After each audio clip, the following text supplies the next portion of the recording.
Okay, ladies and gentlemen, I am now using my clamp meter to find the current consumed by this assembled FM receiver. So I clip the positive terminal. Okay, it's clipped already. We don't have to cut the lines or just put the line on the clip. It's something like this. Right? You do it like this, yeah. Okay? And the setting is on 40 amperes DC current. So right now, the radio is consuming 0.24 amperes. Okay?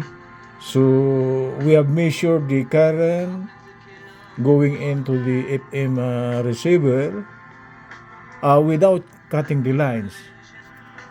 So this is now the so-called significance of a clamp meter. Okay? So right now the current consumption is 0.24 amperes. It's DC. This is amperes.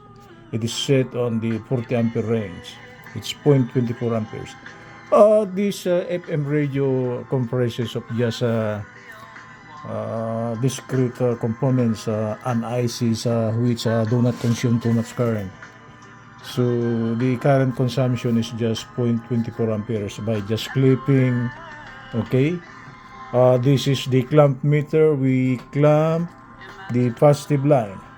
Okay, the positive line is a clamp already.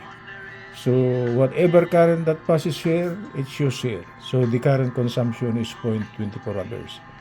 Okay. Good evening from Los Angeles. This is Professor David J. De Los Reyes.